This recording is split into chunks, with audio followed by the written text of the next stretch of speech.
Yeah, And thanks so, for please, sticking yes. around. This is going to be not just the last talk of the conference, but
is contracting these legs.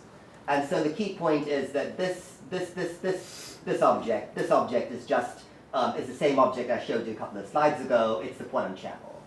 So in order to compute the reduced density matrix of a state, it's actually pretty simple. You just have to run the open system dynamics. And so just to show you one more thing along these lines, if you want to compute, say, the purity of a half system, which is a measure of its entanglement, you can sort of write it as this tensor network, and you see that it's made up of a bunch of blocks, and each block just consists of some application of the quantum channel, which describes the open system dynamics. I'm short on time, so I will just skip to the conclusion of this analysis, and this is just to say that this important fact, which is that the entanglement spectrum of the state that you're generating is precisely the eigenvalue spectrum of the steady state density matrix of the system. And so if you can understand, if you can solve this potentially simple classical evolution of the sideways channel, then you can get exact results on the entanglement of the state. So I don't need to conjecture how entangled the state is, I can just calculate it. And so this also tells you, it gives you a recipe for constructing a highly entangled state, which is you take a quantum channel or an open system dynamics that generates a lot of entropy, because that entropy is precisely going to be the entanglement of the generated state. If this seems a bit opaque, just think about the case where the state is a bunch of Bell pairs, which is sort of drawn in this fairly self-explanatory, I hope, way. So this guy is paired with that guy, and so on. Okay, so the idea is that, for example, suppose you're trying to sequentially generate a state like this. Well, what you do is you would create a Bell pair locally, and then you would send half of it out, and you'd store the other half of it until it was time to release it to the environment. Right, so for example, this guy gets created at this point, and then the other half of it has to be stored in your memory until the last step of the calculation. And so the entanglement is across a cut, is the number of Bell pairs crossing the cut. We all know that, but you can also think about it as the memory capacity you need to store the state if you're generating it sequentially. So it's all the stuff from the left side that sort of is entangled with stuff on the right side, and therefore needs to be kept track of. And so a state that's highly entangled needs a lot of memory across any cut, because the right half knows a lot about the left half. Okay, so that's the intuition behind this observation, but I'm just going to use the observation to talk about the kinds of states that you can generate when you go beyond the matrix product restrictions. And so I'm going to talk right now about the simplest example of such a state. And so once again, I'm going to implement this program the way I said, which is I'm going to start with a classical distributive process, which I can read about in the classical stat mech book, and I'm going to promote it into an open quantum system, and I'm going to dualize the open quantum system, and I'm going to generate a state. And in a couple of slides, it'll be clear what the state is. But right now, I'm just going to take, as far as I know, the simplest classical phase transition that's out there in a one-dimensional system. And this problem involves a single random walker. And the random walker is it lives on the half line, so there's a reflecting wall at the origin, but the walker can go as far out as needed to the right. Okay? And the parameter that I get to tune is the left hopping rate versus the right hopping rate. When the left hopping rate wins, the walker keeps trying to move left, but he can't move left past the origin, so he just ends up stuck on the left side wall. When the right hopping wins, the walker just drifts off to infinity. And when they're precisely equal, I see that there is a diffusive process where this guy undergoes a random walk. And so spreads out over a distance square root of t in time t.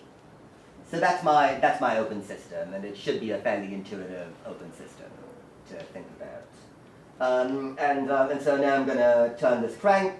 This you don't need to really look at the slide. It's just like I take the thing I described in words and I write it out as a Markov chain, and I can do that. But then what I do once I make the Markov chain is I say it's a fully incoherent quantum channel, which doesn't really generate coherences if the initial state had no coherences.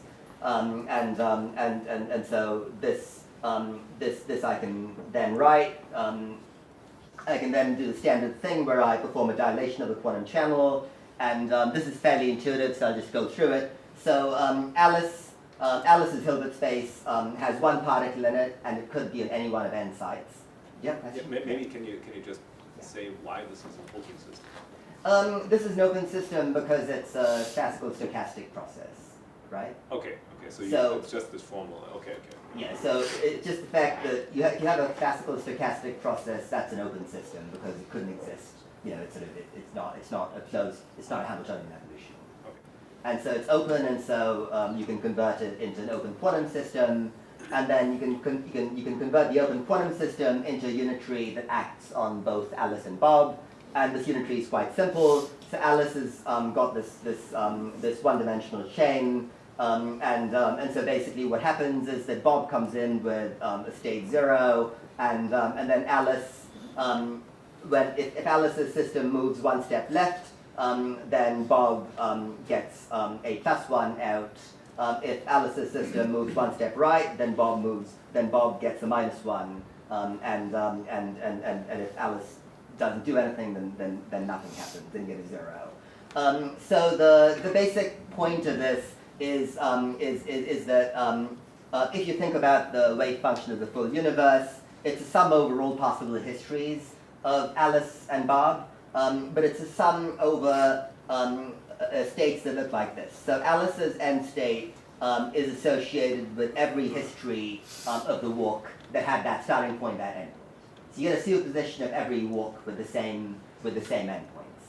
And when you measure the end state, and let's say post-select on seeing that the end state is 0, then you just get a superposition of all then you get a state then you generate the state that's a superposition of all random walks that obey this reflection constraint, and also have the begin of 0 and end of 0. So that, and this is a fairly famous example from quantum information theory. So this is the state that Peter Shor and co-workers wrote down in 2012. It's called the Motzkin state, and so it can be constructed by this means. It's a critical state with long-range correlations, and in fact you can see from what I have said so far that it's highly entangled. Because the fact that at the critical point, Alice's system is spread out over a distance square root of t and time t, tells you that you need at least that much memory. So the amount of memory needed to describe the state scales with how big the state is. And so if you want to think about this as a matrix product state, it's a matrix product state with a complexity that increases with your system size. So it's not an area law. In fact, it's got logarithmic entanglement. Yeah, Igor. But there is something like continuous matrix product states, right? There's Yeah. a generalization. So Yeah. you would be able to express this in that language? You would. You probably would express the Brownian motion as a continuous matrix product state. Right now, I'm just trying to do things that are like mathematically simple. That's why I'm discrete. But yeah, that would be a great direction to push forward. I also don't really understand continuous MPS, so I think that's part of the bottleneck to doing that. But absolutely, yeah. Fine. So anyway, that's the summary of where we are. So what you have is this simple classical phase transition, which is between a random walker that's stuck to the left end and a random walker that's ballistically moving out. At the critical point, the random walker is just a random walker on a half line, and this simple classical phase transition can be promoted by this very standard mapping to a known highly entangled quantum state. Okay, so that's where we are so far, and so I sent a draft to Frank Pullman, and he didn't believe me at first, so you just computed it, and so indeed, you do have a logarithmic entanglement growth, but okay. So that's so in one phase, when the left hopping dominates, then you get stuck to the wall, and then in effect, what you can do is you can truncate out.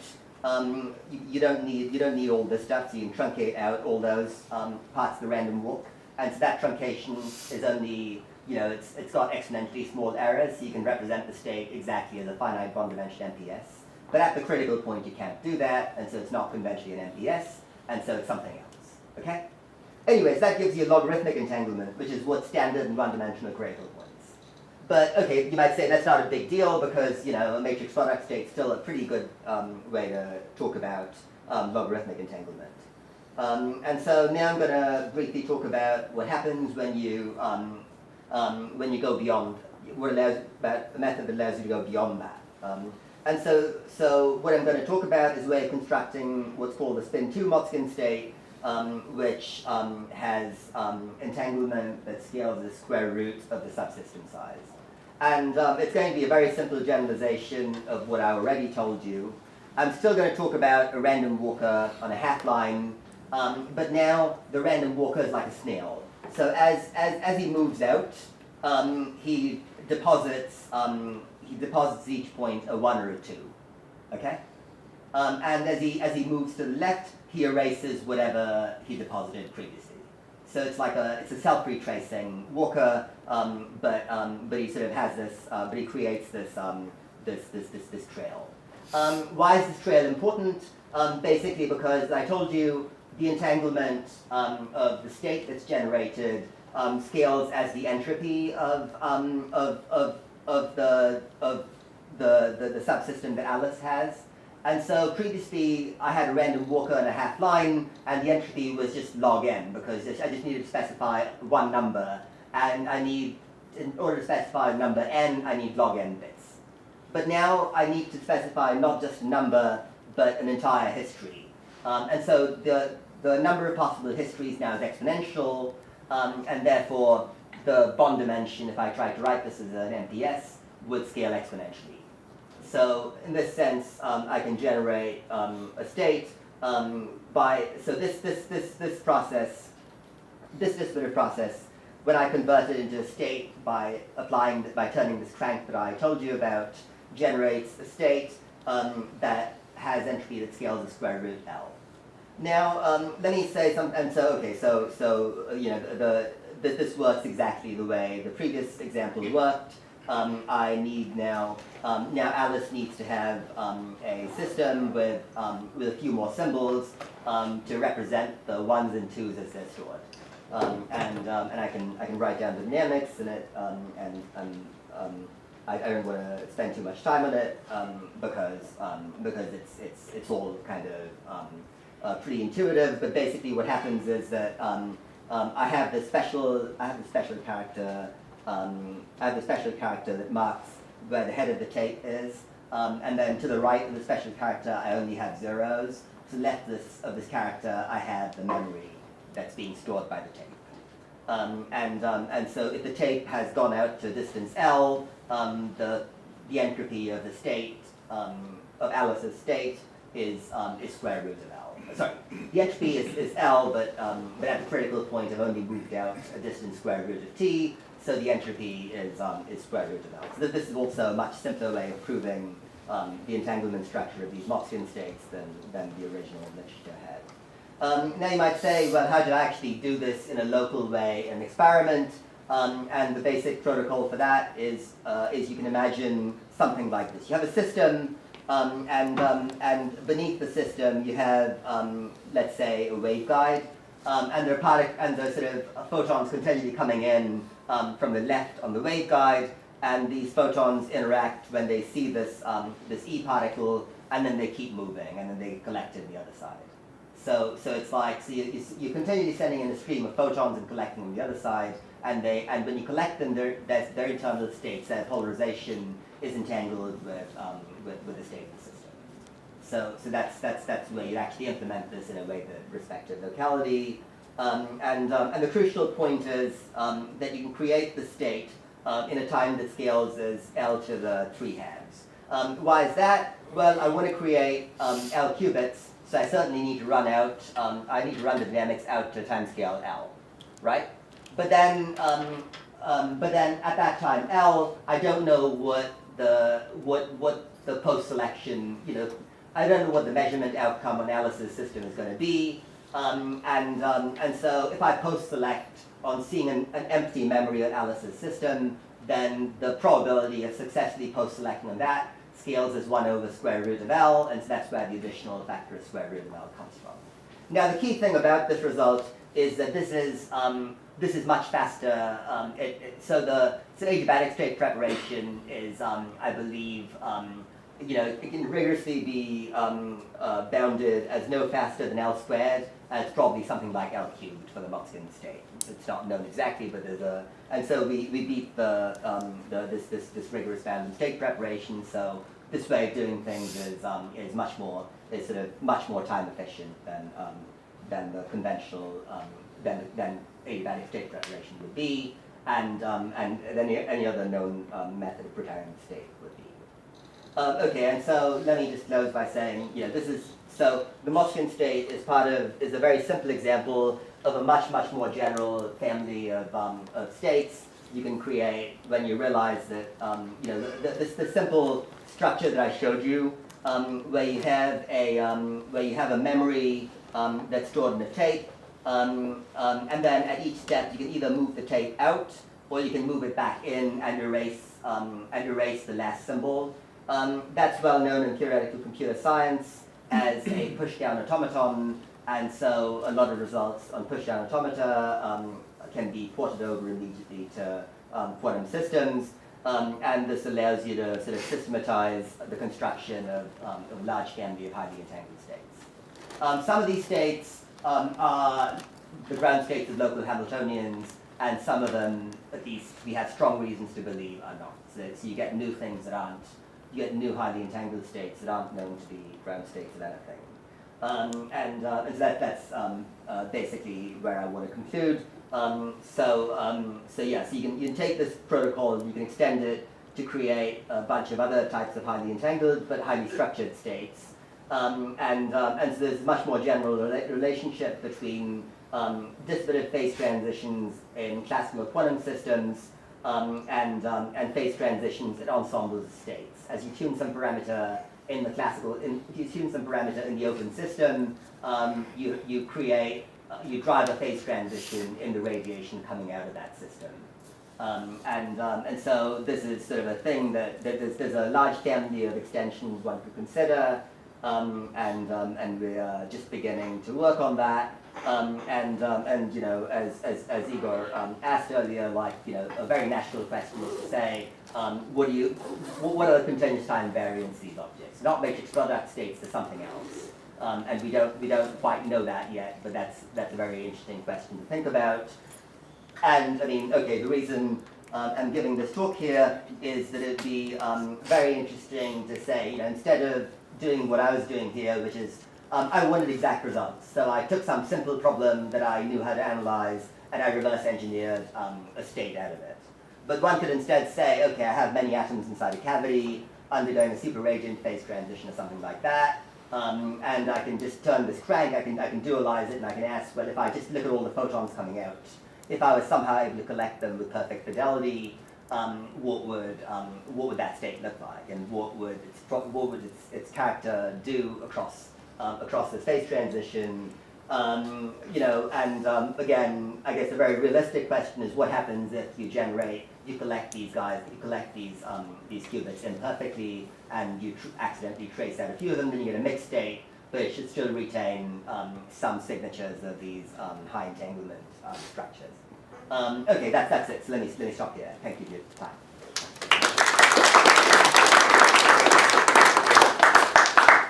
So what you just said, I mean, reminded me very much of this micromaser physics, for instance. Yeah. So you have a chain of atoms. Chain of atoms entering a cavity. Yeah.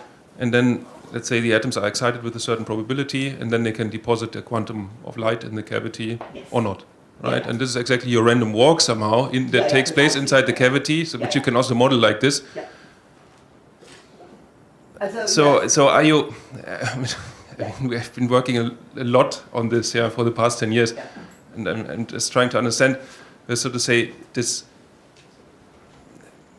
new aspect comes in, So you now say, well, you construct now a situation where, so to say, your dimensionality of the system, is unbounded, So because the dimensionality of the system, for instance, the cavity, how many Fock states you can occupy, how far you can climb up the ladder, determines in the end the bond dimension of the matrix product state that you are generating on the output. Yes. Okay. No, that's exactly the perspective. And so in that case, a single bosonic mode is like the spin 1 Motzkin state that I showed you. Mm-hmm. In fact, that was originally how I started thinking about it. But then I didn't want to deal with Bose enhancement factors, so I made a random walk instead of boson. But it's exactly that basic idea.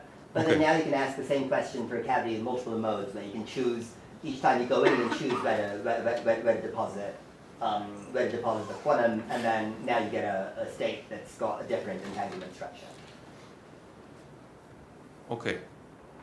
But that's philosophically that what you're saying is physically a very similar system to the thing I'm talking about. Okay, thank you.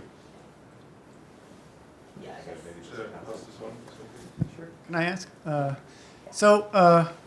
I guess I'm a little confused. How is creating this state different than, say, you just define a quantum phase transition and you study, the critical point of that quantum phase? Like from a complexity perspective, is it somehow easier for you to generate? I didn't quite follow. So how is it easier to generate this than? In this example, for example, in the spin 2 case, which I think is the cleanest. So if you try to do this, if you try to generate the critical state, if you try to go to the critical point adiabatically in a finite system, if you try to get there, you would take L to the 8/3 or L cubed time. L cubed time. Okay. Yeah, and so you've gone from L cubed to L to 3/2. So there's a parametric reduction in overhead. I see. So that's one thing to say. And can you explain again, why did you get that? But why is it that much faster? Like what? What's the key ingredient that you've got that makes it? It's a very inefficient way of creating quantum states. Like it's not. There's not. It shouldn't be too surprising. You have to perform it. But it's actually hard to find concrete examples where you demonstrably outperform it. I see.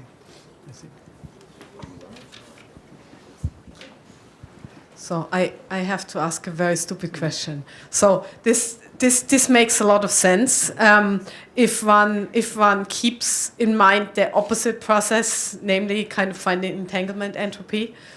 But most of the time you want to create very entangled state, you have a particular state in mind. Yeah. So do you have a basically good way to, if I, for example, say I want a cluster state or I want a GHZ state or so, what kind of particular structure of your open system you would need? That's pretty straightforward to figure out. So the cluster state and the GHZ state, of course, are MPSs, right? So they're, it's very simple to think about what the MPS, how you do this. But what's kind of interesting here is that there's this large family of low complexity but highly entangled states. They're much more entangled than say the cluster state. So the idea is that for now you do that with states that you can already, that you know how to classically write. Yeah. And then you do that, and then you have a good recipe how to do that in the experiment. Yeah, and sometimes it's like when you do this thing where you I guess cooking to a recipe is one way to do it, but then you might also have a bunch of junk left in your kitchen and you toss it into a wok and you see what comes out. And so part of what this gives you is it tells you, okay, take this process, generate the state, and it might be some interesting state that you would never otherwise have thought of writing down, which might be good for something.